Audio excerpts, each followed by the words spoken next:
were you talking about back there? Paimon only heard you mention some rivers, a large body of water, and then some kind of irrigation scheme. You really want to know? I would imagine there might be more pressing concerns at the moment. Lenny, Paimon really hopes everything's going okay.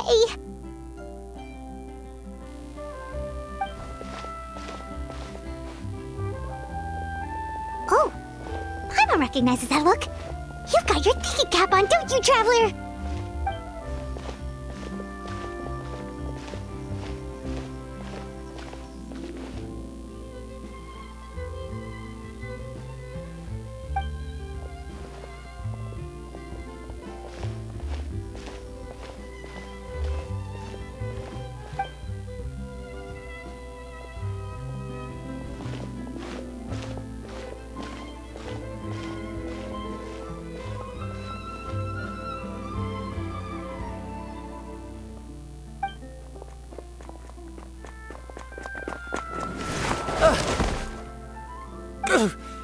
Oh, shoot.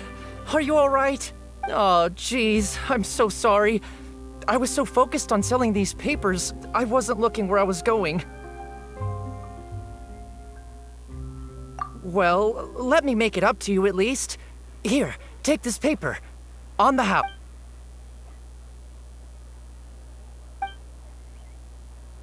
Oh, you don't have to give us anything. Please, I want to. It's not like I'm short on supply. All the extras will be useless come tomorrow anyway. It's my fault, really. I was just trying to bring home some extra mora for the family, but I bit off more than I can chew. I haven't had many takers today, so I'm still swimming in paper. What's going on here? Nothing much. I just ran into your friend here on accident. I should probably get going, actually, so... Hold on. Of course, I'm happy to compensate you with mora, it's just... I don't have any on me at the moment. I'll take 3 papers. Here. Your payment. Oh! Thank you for your patronage. May the Archons bless you with good fortune. If only I had the chance to run into such generous customers every day. I should probably just take on a smaller inventory though, right? I'm getting married soon, so sometimes it's hard to not get ahead of myself. Anyway, I should head out. Goodbye! Well, now that my affairs are settled, we should take the boat back to Poisson. We've even acquired some light reading to enjoy along the way. Actually, why don't we stick around for a little longer? Paimon just realized how hungry she is. She can't head back to Poisson on an empty stomach.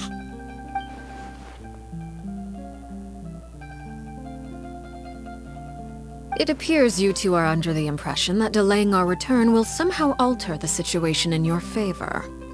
I'm sorry to ruin your fantasy, but your efforts are meaningless. That being said, I could be persuaded to give Linny some extra time. I just have one condition. If you agree to my request, I'll even answer some of your questions. You're quite curious about Claire V, are you not? And my relationship to her. Wait, why are you being so generous all of a sudden? You're not gonna ask us to do something bad, are you? You overestimate yourself. You don't have the talent for bad things. Then what can you possibly...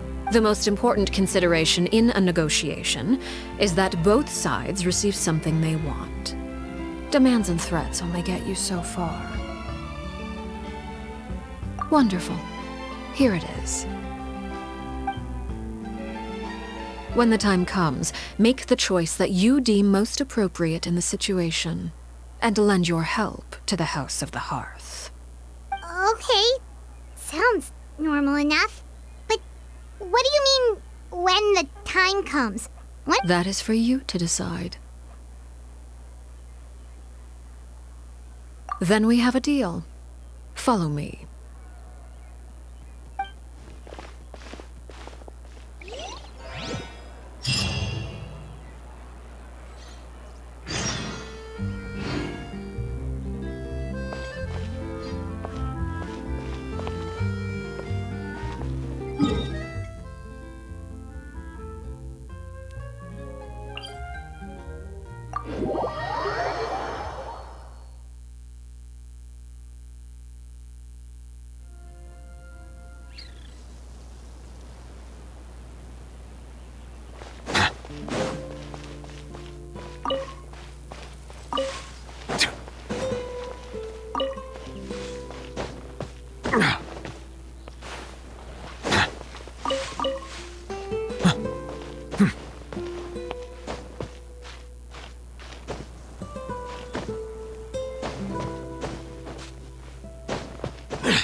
this place?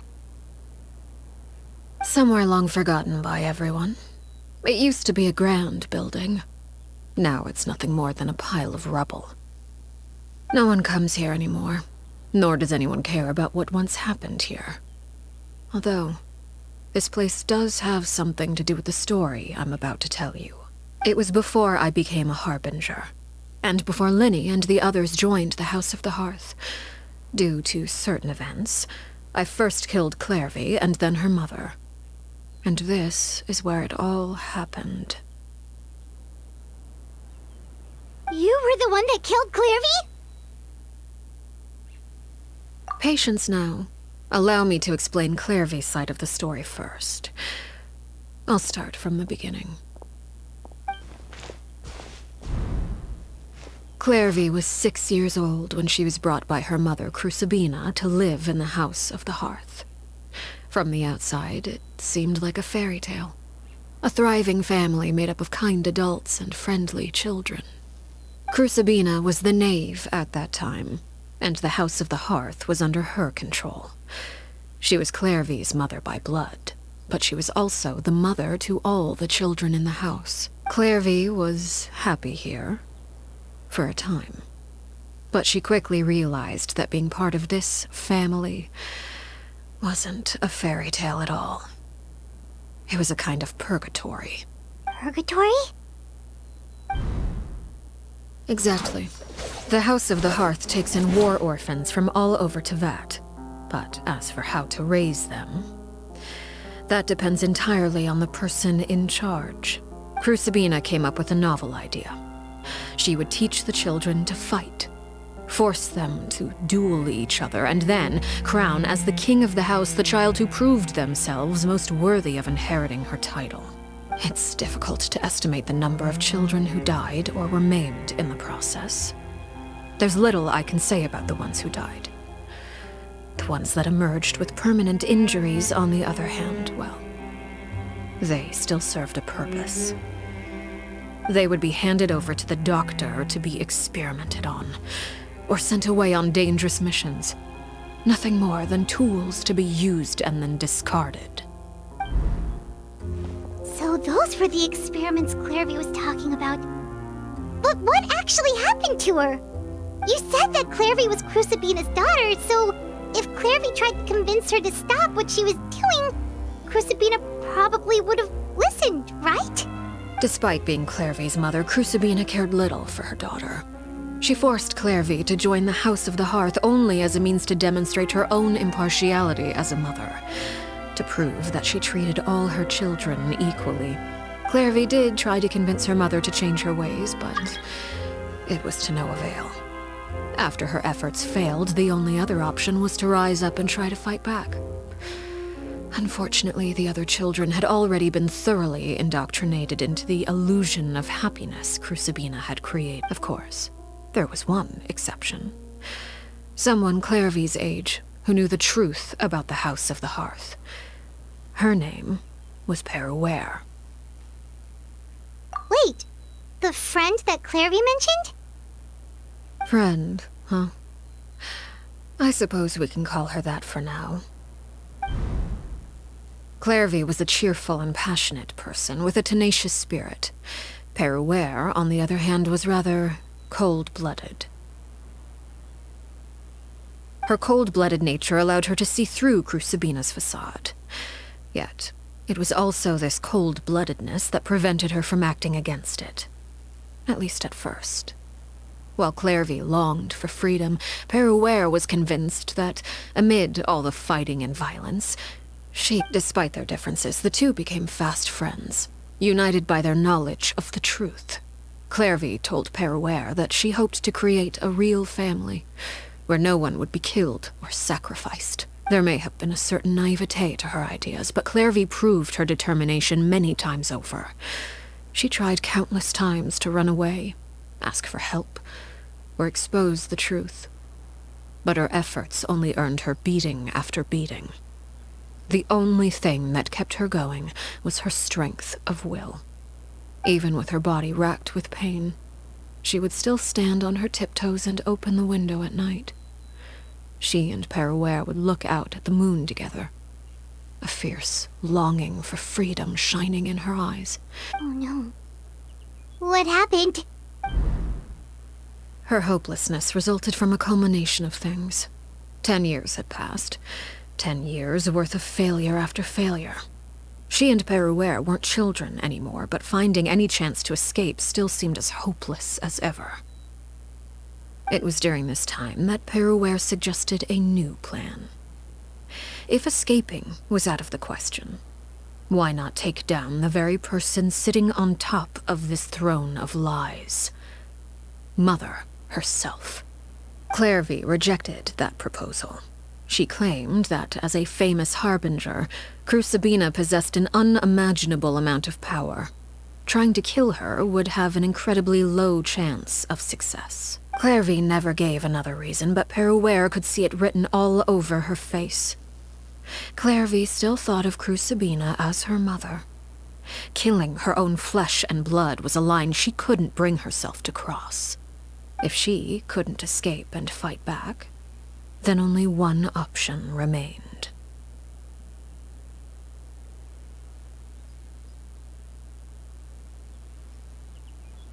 Precisely. Death was the only way that she felt she could be free. It happened during a duel. When she arrived at the dueling ring that day, her partner turned out to be none other than Peruere, the very person that had stood by her side all those years. It was a fierce battle, but ultimately, Clairvy decided to let Peruere end her life. From that moment on, Peruere's journey was one written in flames. When the rain finally came and washed it all away, there she stood, the sole victor in Mother's endless game of slaughter. A trail of corpses strewn across her path to It was the very result she had predicted 10 years prior. Even then, she believed she would make it until the end. She wasn't surprised by the fact that she emerged as Mother's undisputed heir. Rather, her success left her with an inexplicable sense of restlessness. She was unsettled, and there was only one thing that could quell that sensation. Perhaps you two would like to take a guess as to what it was? Crucibina, you mean? But... Correct. This is the place where Peruere killed her best friend. A mere year later, this is also the place where she fought tooth and nail to kill the mother they shared. The moment she acted, any conception of what was right or wrong ceased to matter. It's one of the principles of the house. Only those who survive get to right the rule. Peruere won the battle, and became a harbinger herself. After which Her Majesty, the Tsaritsa, bestowed upon her a new name. Arlecchino. So the Perry Clairvy was talking about... It was you all along. You're Peruere. Arlecchino is just a name you got later. I left that name behind long ago. I must say, hearing it now does bring back memories. After I defeated Crucibina, the moniker of Mother died with her. I chose to forego the title she called herself, and even chose to give up my own name. I rebuilt the House of the Hearth under a new identity. Not only as Arlecchino, but as father. And that is where the story ends. Any more questions? Yeah. Based on what you just told us, Clairvy wasn't a little kid when she was killed. So the Clairvy we met... Was she really a spirit at all? I suppose you could call her an illusion born of flame. Her existence is like ashes to a fire. Something left over in the wake of blaze and ruin.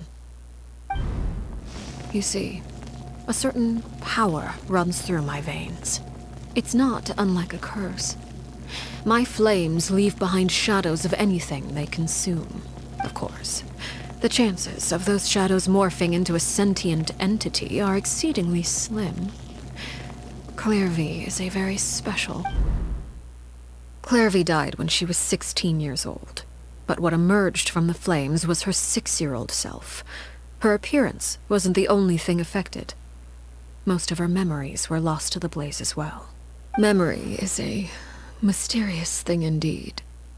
Losing a portion of your memories will alter your sense of self. Lose 10 years' worth, however, and it would be like living in the No wonder Paimon got such a weird feeling when we were talking to her. Perhaps I should put it this way. Clairvy is someone trapped in time. It may seem like she exists with us in the present, but she truly lives in the confines of her own past. So if all of that is true, then you must have known about Clairvy for a long time. Indeed. She's a rather volatile and unstable entity. Sometimes she would look after the children. She's even saved some of but other times, she would hide from me and become obsessed with revealing the truth about the house to anyone who will listen. Shadows don't have the capacity to learn or grow. Any new information they encounter is quickly forgotten over time. Your attempts to expose Clairvy to sunlight, they failed, yes? The reason is actually quite simple. In Clairvy's mind, the house is impossible to escape, and it is this very perception that traps her there. But no matter. All I have to do is kill her again, and all will be resolved. I don't anticipate so much as a single speck of ash will be left behind this time. Wait! Paimon can understand why you might want her gone, but isn't there another way? So what if she's trapped in her 6-year-old self? She's still your friend! At least talk to her first! It's too late for that. She broke the rules, and now she must be punished. That goes for Filial and Nantoy as well. She's had quite the effect on them. I hope you understand. The difference between Crucibina and myself lies in our formulation of the rules, not our policy for enforcing them. Upholding the rules without question is a trait we both share, because that is how a household should be run. Is this really what you want to do? Whatever could you mean? Don't you want to say a proper goodbye at least? Whether as a killer or as a father, there are two things that must be avoided at all costs: anger and sorrow. Anger makes you impulsive. Sorrow causes you to waver. Well, it appears it's about time to proceed. Before we arrived, I told some of my well-behaved children to bring our troublemakers here by nightfall. I do believe I've kept my end of the deal. I gave your friends quite a bit more time. As for what happens now, we'll just have to wait and see.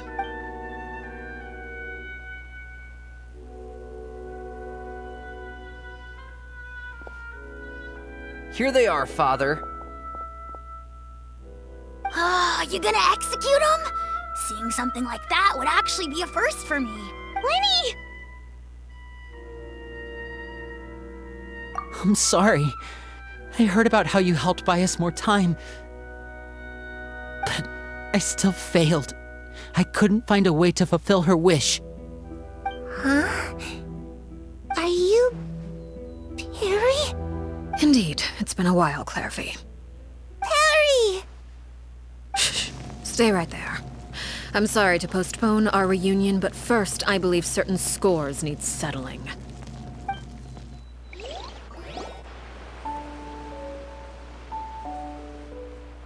Father, let me explain.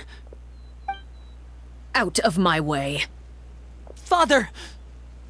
You chose to conceal a threat to the house, and for that, you must be punished. Overall, however, I suppose your wrongdoing is hardly the most egregious of the bunch, so I'll deal with your punishments later.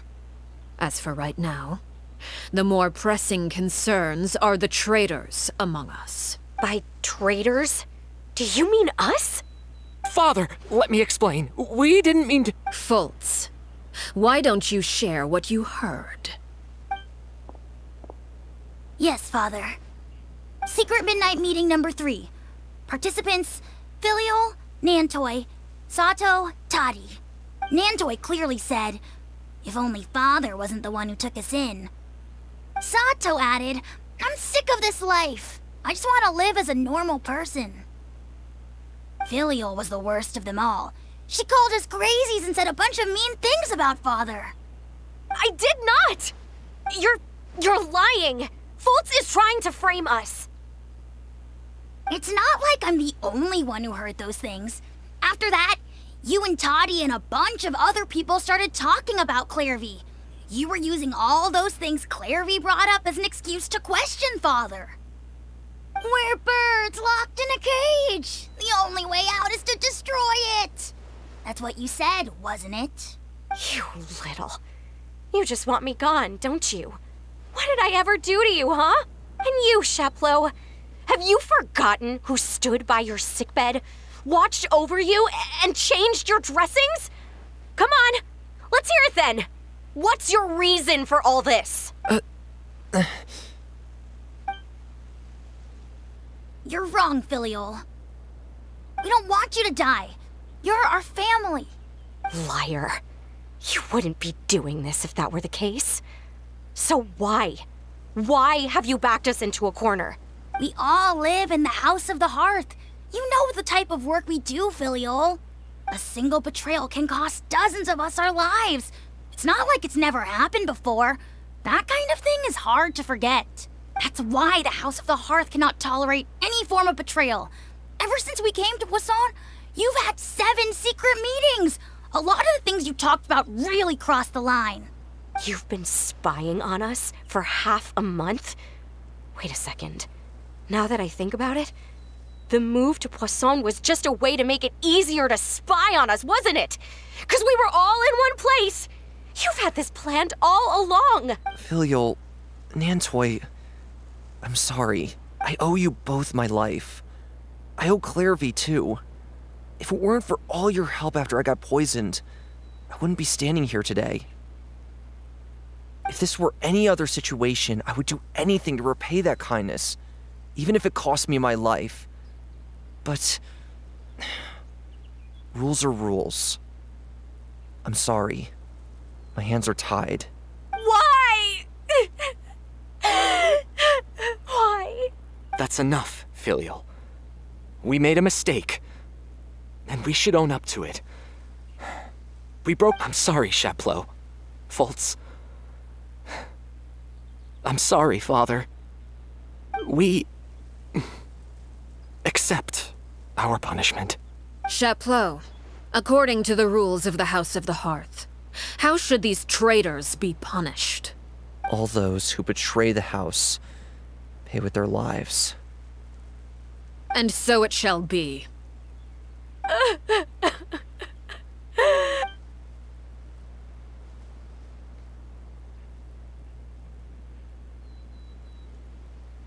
Father, please wait! Something you want to say, Linny? Please reconsider, Father. What Filial and the others did, does it really count as betrayal? We all come from broken families. From the very first day we joined the House of the Hearth, we wanted nothing more than to make it a real home. But the truth is, none of us know what a real home should look like. I'm not saying I have all the answers. All I know is this. Killing Filial and the others may uphold the rules, but doing so will only bring us further away from being a real family than we've ever been. So please, Father, please reconsider. I agree with Linny.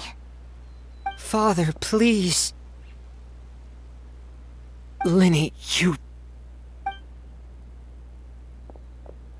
I also agree with Linny. An order once given cannot be rescinded.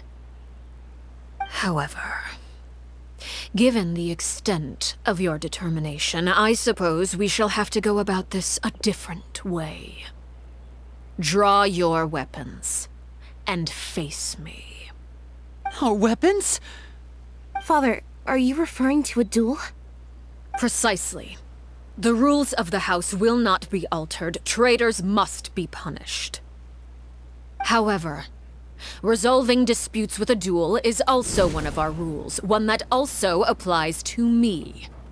Demonstrate a sufficient showing of strength, and I shall offer a concession.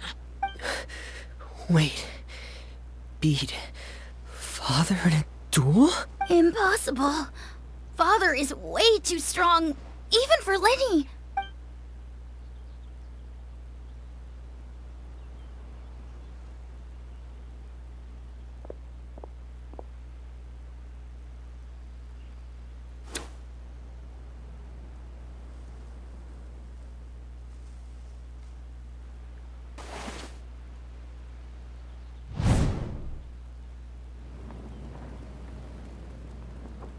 Did you hear that, Traveler? Lenny and the others have to duel the knave. What should we do? Can they really win something like that? If they lose, those people from the house are really gonna be executed. Hey, are you listening?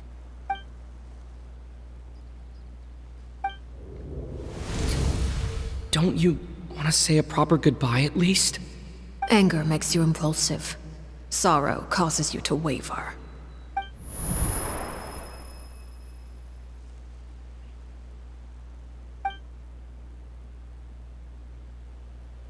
Oh, looking at that expression on her face, she seems really serious about this. Guess that means there's no chance she's throwing the duel on purpose, huh?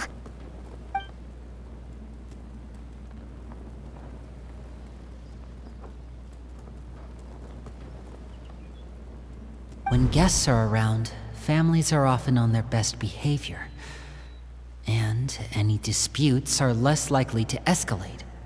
When the time comes, make the choice that you deem most appropriate in the situation, and lend your help to the House of the Hearth. What's wrong, Traveler? Hey, where are you going? Traveler?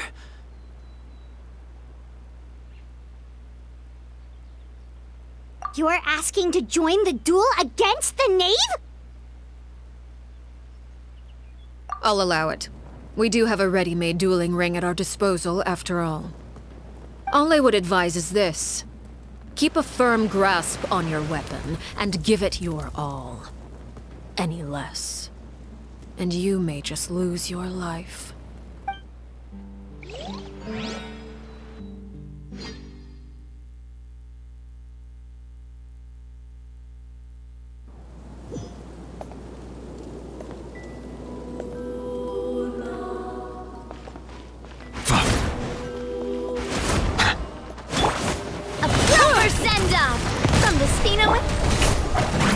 Is it my turn? Now's our chance!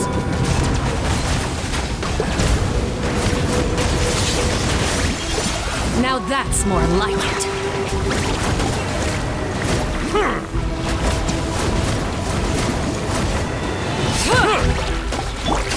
Feeling lucky? With these rising flames.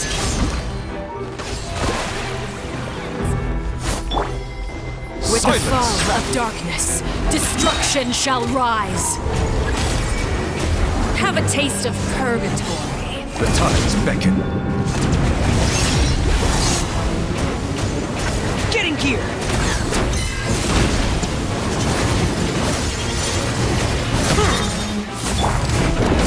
This one's got your name on it!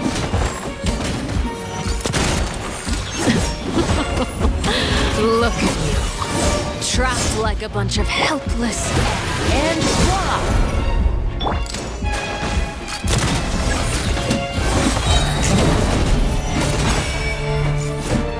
Feeling Like a lucky? fly tangled in a web.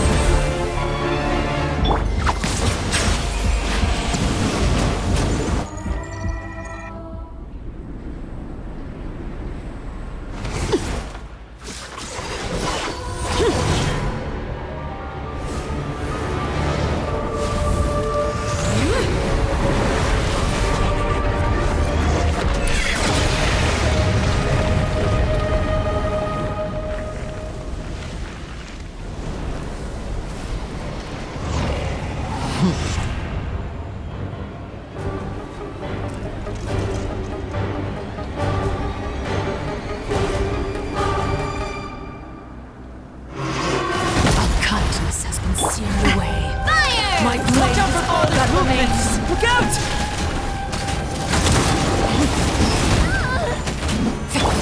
May I present? Let my name echo in song!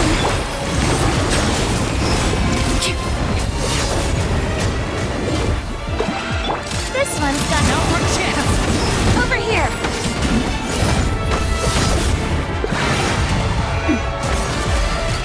Watch out! Bow your head.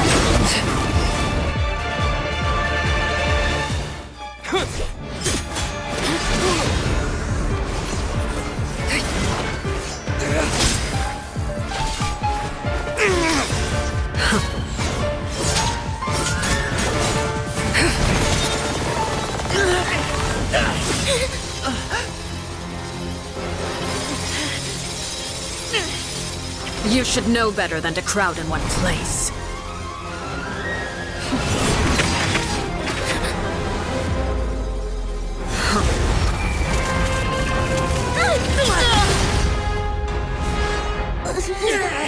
Oh, I know.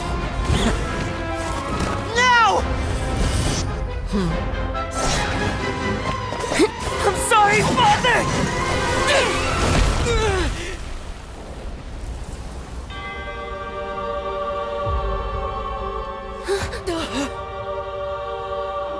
Sorry for what? This pitiful excuse for an attack.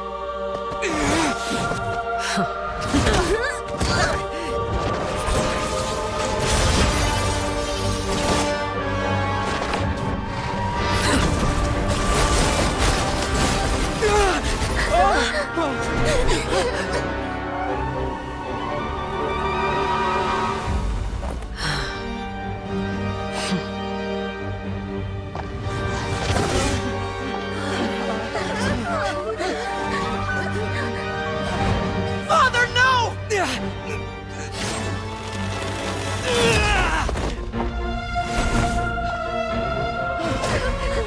Made it out, did you? You're stronger than I expected.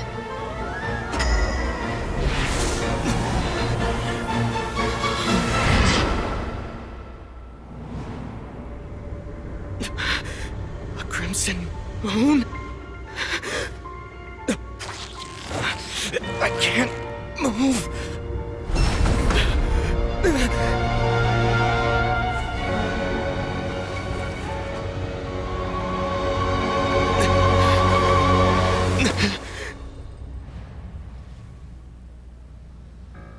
Still, not strong enough to beat me.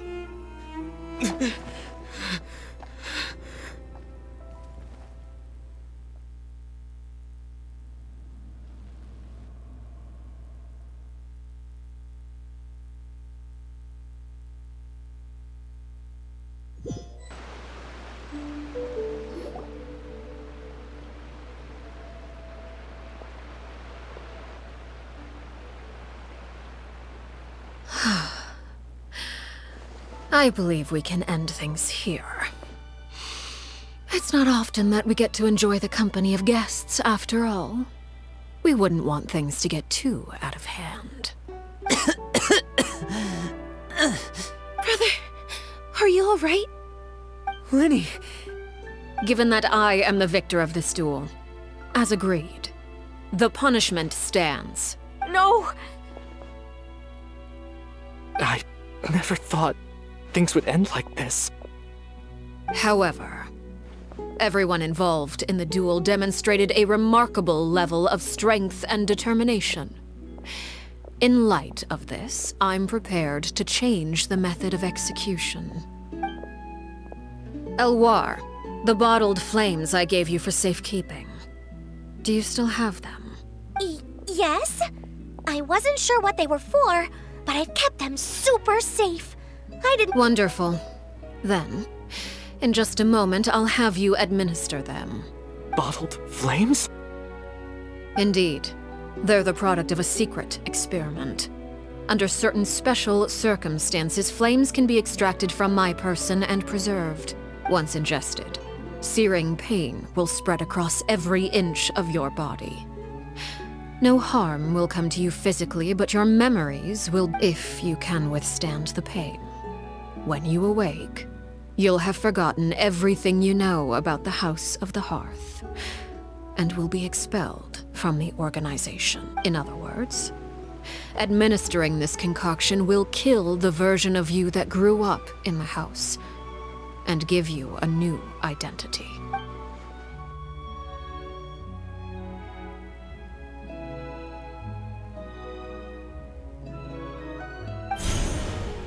Memory is a mysterious thing indeed. Losing a portion of your memories will alter your sense of self.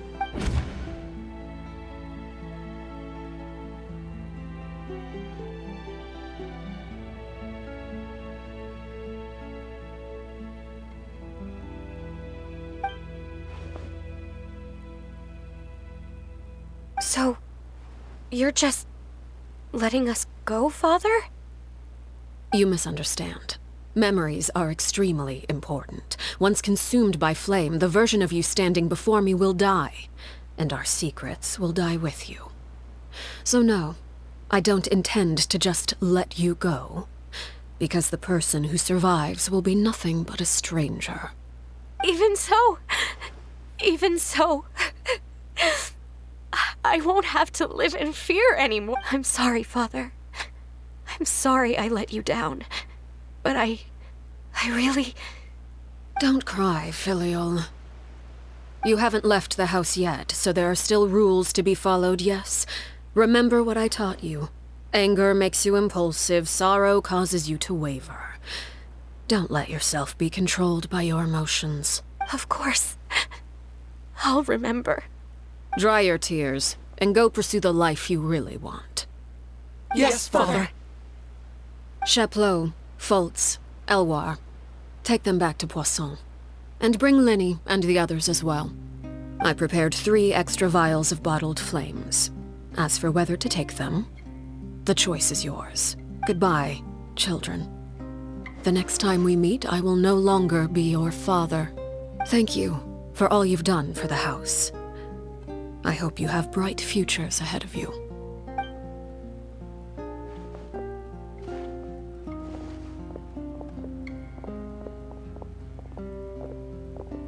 Father. Let's go.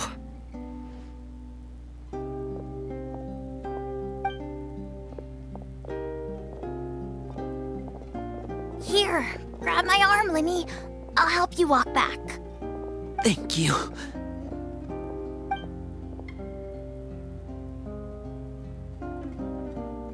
Clairvy.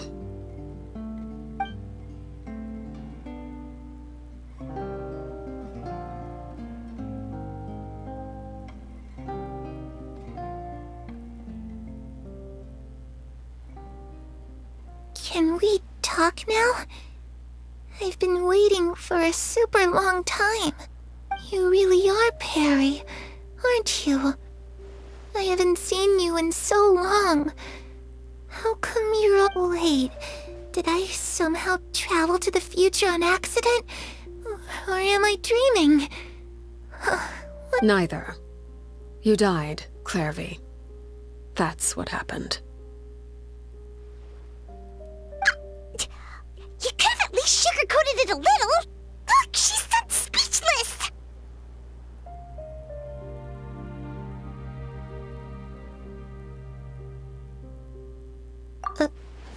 Oh. Okay then. Huh? That's it? You accepted it just like that? Yep. If that's what Perry says happened, then I believe her. Perry wouldn't lie to me. Plus, I don't really need to know why I'm like this. I'm more curious about what happens in the future. If you're a harbinger now, Perry, that means Mother is gone, isn't she? Can you tell me about it? I want to know what happened to her. And to me. You never stopped trying to defy fate. At first, no one believed you. You could only vent your frustrations to the moon. In fact, you often sought comfort in the night sky. You wanted to see the aurora, so one night we promised each other we would go to Snezhnaya to see it together. Later on, you tried to run away, but You were brought back each time. Mother spared your life, but it wasn't out of kindness. Instead, she decided to make an example of you by slowly torturing you over time. That way, the other children would know what happens to traitors. Still, you never gave up. Mother hoped that through ruthless duel after ruthless duel, she would be able to crown an ultimate victor among the children she raised. But you called on everyone to unite, to fight to a draw in order to reduce casualties. Your efforts may have only delayed the inevitable, but still. You gave them hope. You tried everything you could think of, but every attempt ended in failure. Still, you never turned your sword on Crucibina, and you never turned it on me. On that gloomy day, you told me, "For the last 16 years of my life, I've done everything I can to fight for freedom. But now, I realize that the only freedom I truly possess is the freedom to choose to die." I never imagined I would say something like that. I must have been feeling really worn down, but somehow, I still think I understand. According to Mother's plan, only one of us was going to make it until the end. And I always hoped that person would be you. If I could do it all over again, I still don't think I would make a different choice. Even when I first met you, I knew you'd be able to do what I couldn't. Is that so? Even now, I'm not sure I truly understand what kind of freedom you were trying to pursue. But as the head of the House of the Hearth and as the children's father, I've tried to give them the most basic of freedoms. The freedom to choose their own fate. It's something I discussed with the Iudex of Fontaine. The children who want to leave the house will have their memories wiped clean of all secrets pertaining to the organization. In return, they will be allowed to live a normal life in Fontaine without being prosecuted for their past. Of course, I won't simply hand freedom to them on a silver platter. They have to fight for it and prove themselves worthy of it. Only freedom that is earned has true value. That's more than enough. That's exactly the kind of life I was fighting for. You know, Perry, I think you're a pretty amazing king, and a really great father, too. I'm really happy that you're the one who took over the house. I guess I do have one regret, though. I still haven't seen the outside world. Well, it just so happens that our dear guests over here have been to many nations and traveled to countless places. Perhaps they would be willing to tell you what the outside world is like. Really? Of course! We've traveled all over the place. We've got so many stories, we could probably talk your ears off for 3 days straight!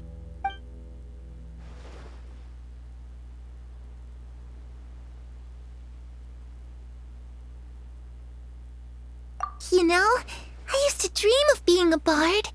Playing the lute while singing into the winds of freedom. Even if there was no one there to listen, I would have continued to sing no matter what. Ah, that's where Mora comes from. I never knew that before. If I had some Mora, I would buy 3 new dresses. One for me, one for Perry, and one for Mother. It's just too bad Perry doesn't like wearing dresses. And Mother, she probably wouldn't accept something like that either. I guess I'd just have to keep them all for me then.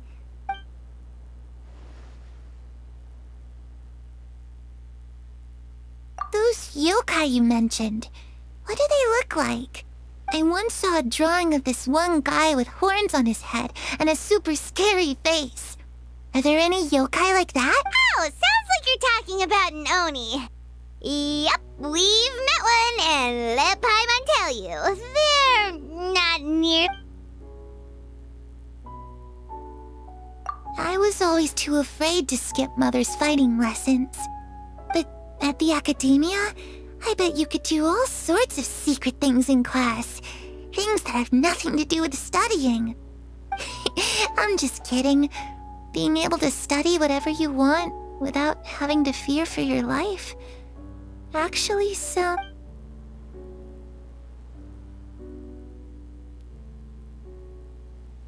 The situation was super dangerous. Lenny and Lynette were accused of committing a crime, and they were going to have to stand trial at the Opera Epicles. Oh no, that must have been hard for all of you. Don't worry, we were able to turn the situation around super quickly. All thanks to Detective Paimon, of course. How'd you do that? Come on, tell me. Okay, so it was like this. After the failed magic show, we rushed to the scene and...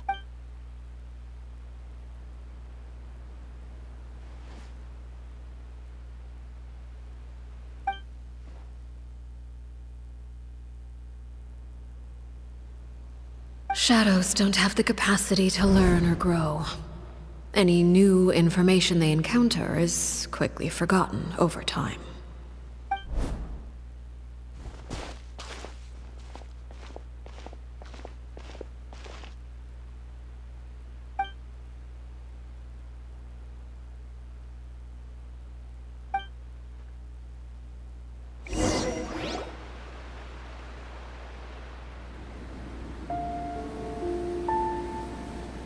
Clairvy, you've worked tirelessly from the shadows to overthrow the House of the Hearth. Now, by my authority as the Knave, I shall announce how this matter ends. You are hereby expelled from the House of the Hearth. You are no longer tied to this place, nor are you bound by its rules. You're saying that I can finally leave? I get to experience the outside world as well?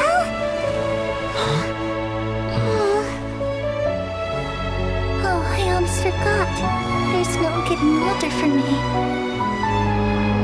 Still, seeing who you grew up to be makes me really happy, Parallel. Take care of yourself. Goodbye. May we meet again someday.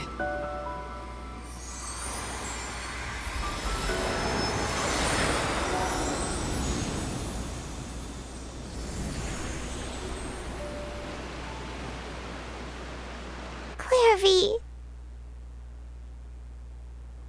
She left so soon. Paimon didn't even get to finish her story. I also have certain sentiments left unsaid. I wanted to tell her that the aurora I saw in Snezhnaya was just as beautiful as the ones in the pictures. But a shadow's memories reset at dawn. Had we delayed any longer, we wouldn't have had the time to say goodbye. Whatever regrets may linger, let them be lost to the coming of a new day. Father? It's Lenny! Hey, Lenny!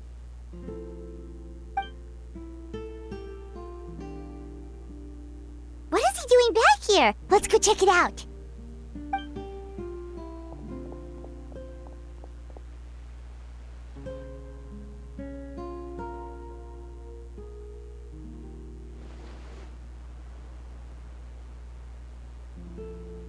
Father, the bottled flames have been administered. Filial and the others have left the house. And you? What have you decided? Thank you for giving us that choice, Father. But we never wanted to leave the house. It's the only home we've ever known. Lynette and Fremine feel the same way. They're recuperating back at the Hotel Bouffe d'été. But I decided to come back and tell you where we stood. I'm sure you're well aware of the expectations I have for you. I want you to follow in my footsteps and become the next king of the house. Yet you seem to have different ideas. I must admit, I'm rather surprised by your decision to stay. There's nothing wrong with choosing to live a quiet life. Leading this organization is a heavy responsibility, one not so easily carried by... I just never understood what you saw in me. What made you believe I was deserving of that throne? You're brave, talented, and, most importantly, you cherish your family. You would do anything to protect them. even if it costs you your life.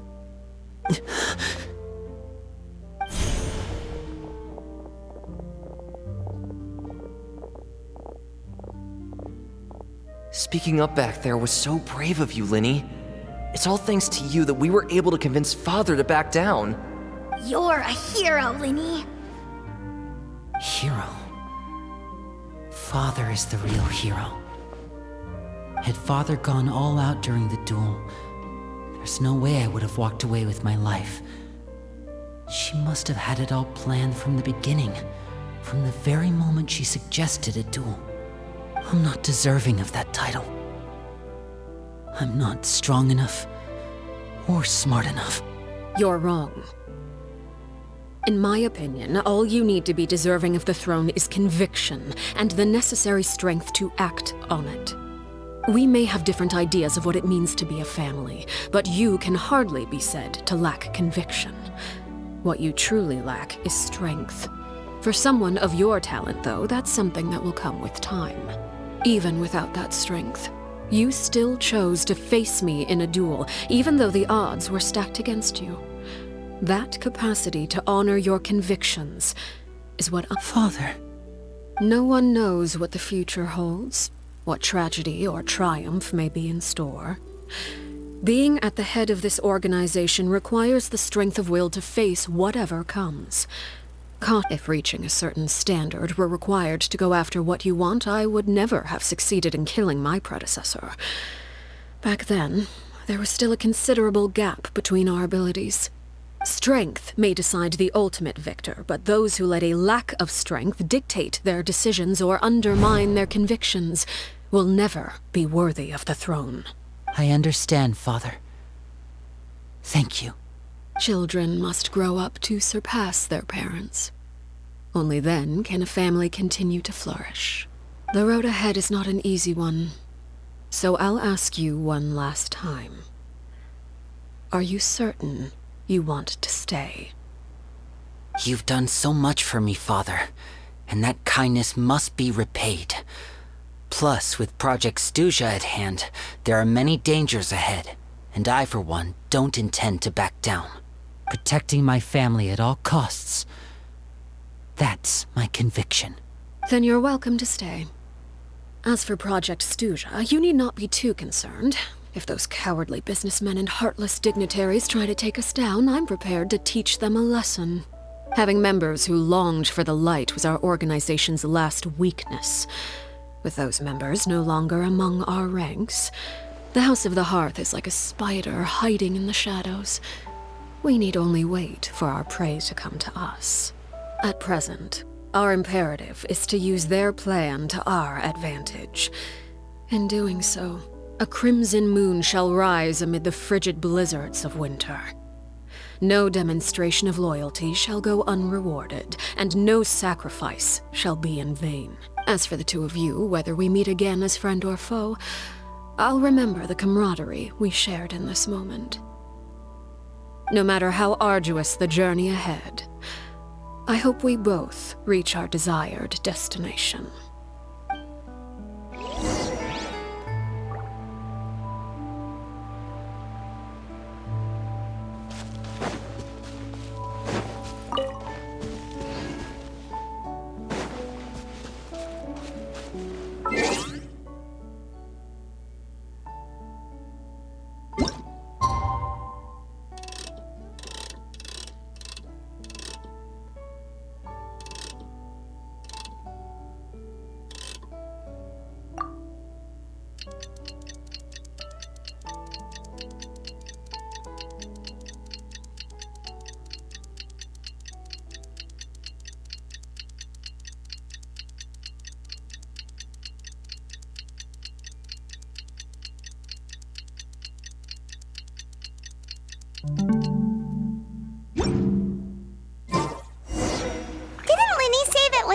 Fremine were recovering at the Hotel Bouffe d'été? Oh, Paimon wonders how they're doing. Maybe we should go check on them.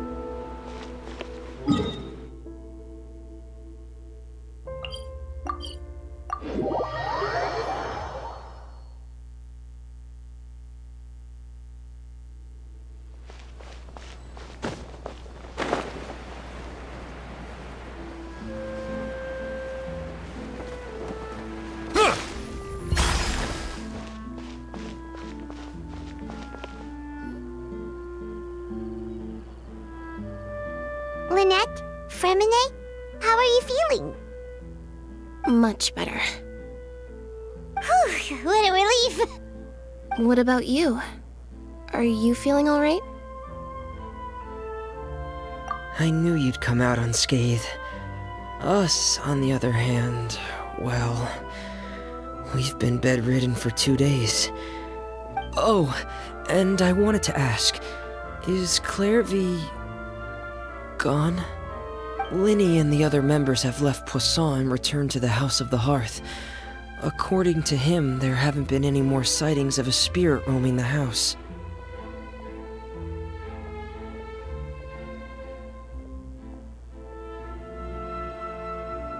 I see. I'm glad. Father came to check up on us 2 days ago and told us about what happened with Crucibina and Clairvy. Actually, I've met Crucibina before. Wait, what? You've met the former knave? Crucibina died a year after Clairvy. It was during the year between their deaths that I joined the House of the Hearth. Crucibina had an extremely cruel and radical way of doing things. While she was alive, the atmosphere in the house was suffocating. When I joined, though, the experiment she valued so much had already come to an end, and all the people involved, dead and injured alike, were gone. A couple of months after I joined, Father killed Crucibina and burned all her files. With that, the names of all the people subjected to her experiments, Clairvy included, were lost to the flames. Father took in Lenny and me a couple months after that, but she never mentioned anything about Crucibina or Clairvy. It really seems like something she was planning to keep to herself. The last time you talked to her, did she mention why she kept it a secret for so long? She said she didn't want us to be affected by the darkness of the past. She was worried we'd develop a false sense of gratitude towards her if we knew about it. The foundation of a family should be free of any corrupting influence. Whatever happened in the past, it has nothing to do with who we are now. And that's what Father told us in the end. But I still thanked her for everything. It was only after hearing about what Crucibina did that I finally realized how insignificant our lives could have been. The members of the house meant nothing to her. To say that she valued them in any way, if Father hadn't taken over the House of the Hearth, I probably would have already... Father rarely brings up the fact that she saved us. She doesn't believe that being indebted to her should be what ties us together. But even if we didn't owe her anything, we would still choose to stay. Because we may have arguments or times when we feel wronged, some people may even choose to leave. But whether the path before us is bathed in sunlight or shrouded in shadow, we'll follow Father wherever she chooses to go. So I wanted to say thank you for helping us make it through this crisis. Without your help, we could have lost a lot. Oh, we didn't do anything, really. Of course. You're welcome anytime.